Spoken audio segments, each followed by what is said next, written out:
If you lived in Peconic, New York in the late 19th or early 20th century, you might have found yourself in Rufus T. Morrell's Blacksmith shop from time to time to shoe your horse or even to repair your bicycle. Hi, my name is Teddy. I'm the Southold Historical Museum's 2025 Bainbridge intern.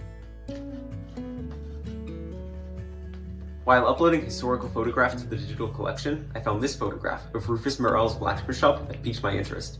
I ended up learning a lot about it by looking through photographs and records of the museum's collection. The blacksmith shop was founded by John W. Morrell, Rufus's father. John Morrell was born in Queens, New York in 1825, but moved to Peconic by the time his son was born in 1848. There, he built a shop on the corner of Peconic Lane and Main Road. This is what the site of the former shop looks like today. Receipts from the blacksmith shop reveal that it must have been built by 1862, as that is the date of the oldest receipt. In 1862, removing two shoes from a horse cost 34 cents, a latch cost 4 cents, putting hooks on a barrel cost 25 cents, and repairing a wagon cost 75 cents. By 1880, Rufus Morrell was likely helping his father in the shop, since there was a receipt from him in that year. That receipt was simply for horseshoeing, which cost $3 in 1880.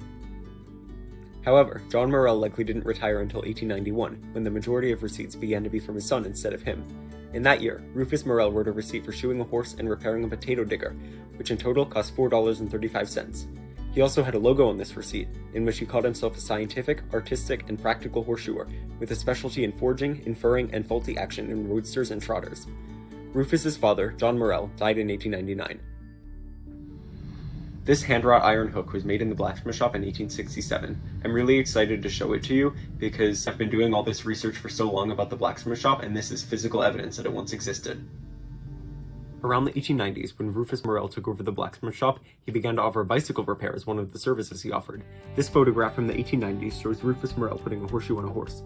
However, the sign reveals that the shop is also transitioning to bicycle repair, as part of the bicycle craze of the 1890s. Though bicycles had existed for decades by that point, most bicycles were what were known as penny farthings, named after the British penny and farthing coin. The penny was much bigger than the farthing, just as the front wheel of the penny farthing was much bigger than the back wheel, with the seat on top of the larger front wheel. Serious injuries were common due to this, since when people would hit a bump in the road, they would fly off the larger front wheel headfirst into the ground. This led to the development of the safety bicycle, which is the bicycle we know today, where both of the wheels are the same size.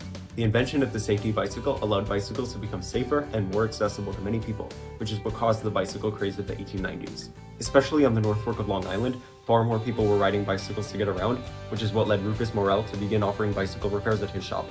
This photograph shows Morrell repairing a bicycle at his shop.